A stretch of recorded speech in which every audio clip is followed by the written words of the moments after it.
Darjeeling train അപകടത്തിൽ അന്വേഷണ report പുറത്ത്. ചരക്ക് തീവണ്ടിയിലെ ലോക്കോ പൈലറ്റിന്റെ പിഴവാണ് അപകട കാരണമെന്നാണ് പ്രാഥമിക നിഗമനം. റെയിൽവേ സേഫ്റ്റി കമ്മീഷണറുടെ അന്വേഷണ റിപ്പോർട്ടാണ് പുറത്തു വന്നിരിക്കുന്നത്. വിവരങ്ങൾ ആതിര നൽകും. ആതിര, എന്തൊക്കെ കാര്യങ്ങളാണ് ഈ റിപ്പോർട്ടിൽ ചൂണ്ടിക്കാണിക്കുന്നത്? പ്രധാനമായും ഈ റിപ്പോർട്ട് ഈ ഗുഡ്സ് തീവണ്ടിയിലെ ലോക്കോ പൈലറ്റിന്റെ പിഴവാണ് അപകടത്തിന് കാരണമെന്ന് തന്നെയാണ് ചൂണ്ടിക്കാട്ടുന്നത്. ഈ ട്രെയിൻ വേഗതയിൽ പോകാൻ നിർദ്ദേശം നൽകിയിട്ടില്ല എന്ന് തന്നെയാണ് റെയിൽവേ പറയുന്നത്.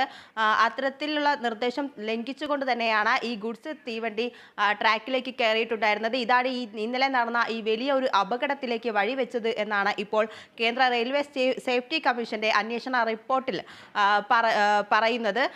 ഇന്നലെ തന്നെ ഈ സംഭവവുമായി ബന്ധപ്പെട്ട നിരവധി പ്രതിഷേധങ്ങളും വിമർശനങ്ങളും ഒക്കെ ഉയരുന്ന ഒരു സാഹചര്യത്തിലായിരുന്നു കേന്ദ്ര റെയിൽവേ മന്ത്രി ഇത്തരത്തിലൊരു അന്വേഷണം കേന്ദ്ര റെയിൽവേ സേഫ്റ്റി കമ്മീഷന് നിർദ്ദേശം നൽകിയിട്ടുള്ളത്. അതിന് ഇന്നലെ ഉത്തരവിട്ടിരുന്നു. ആ അന്വേഷണ കമ്മീഷന്റെ റിപ്പോർട്ടാണ് ഇപ്പോൾ പുറത്തു വന്നിട്ടുള്ളത്. നേരത്തെ തന്നെ അപകടത്തിന്റെ ഒരു കാരണം പ്രാഥമിക നിഗമനമായി പറഞ്ഞിരുന്നത് ഈ മനുഷ്യ പിഴവാണ് എന്ന് തന്നെയായിരുന്നു നേരത്തെ തന്നെ വ്യക്തമാക്കിയിട്ടുണ്ടായിരുന്നത്. കാരണം ഈ ഗുഡ്സ് തീവണ്ടിയുടെ ലോക്കോ പൈലറ്റ് ഈ അനുമതിയില്ലാതെ അല്ലെങ്കിൽ സിഗ്നൽ തെറ്റിച്ച് വന്നതാണ് ഇത്തരത്തിലൊരു അപകടത്തിലേക്ക് നയിച്ചത് എന്ന് തന്നെയായിരുന്നു ഇന്നലത്തെ ഒരു പ്രാഥമിക നിഗമനം എന്ന് പറയുന്നത്. ആ പ്രാഥമിക നിഗമനം ശരിവെക്കുന്ന രീതിയിലാണ് ഇപ്പോൾ ഇത്തരത്തിലൊരു റിപ്പോർട്ട് പുറത്തു വന്നിട്ടുള്ളത്. ഏതായാലും ഇന്നലെ നടന്ന ഒരു വലിയ അപകടത്തിൽ ഇപ്പോഴും പലരും ആശുപത്രിയിൽ നിന്ന് മോചിതരായിട്ടില്ല എന്ന് തന്നെയാണ്. 60 പേർ ഇപ്പോഴും ആശുപത്രിയിൽ ചികിത്സയിൽ തുടരുകയാണ്. കഴിഞ്ഞ തവണ ഉണ്ടായ അല്ലെങ്കിൽ കഴിഞ്ഞ വർഷം ഉണ്ടായ ഒഡീഷയിലെ ഒരു അപകടവും ഇതോടൊപ്പം കൂട്ടിവെച്ചുകൊണ്ട് തന്നെ പ്രതിപക്ഷം വലിയൊരു തരത്തിലുള്ള വിമർശനം കേന്ദ്ര സർക്കാരിനെതിരെ സംഭവവുമായി ബന്ധപ്പെട്ട ഉന്നയിക്കുന്നുണ്ട്.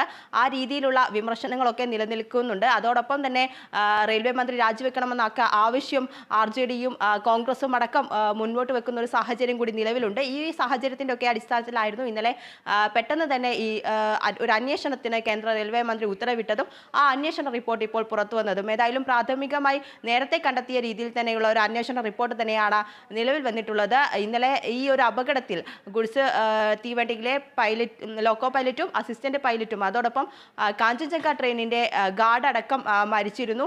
ആ ഒരു പൈലറ്റിന്റെ പിഴവ് തന്നെയാണ് ഇത്തരത്തിലൊരു വലിയ അപകടത്തിലേക്ക് നയിച്ചത് എന്ന് തന്നെയാണ് ഇപ്പോൾ ഈ കമ്മീഷനും മുന്നോട്ട് വെക്കുന്നത്. ശരി ആതിര.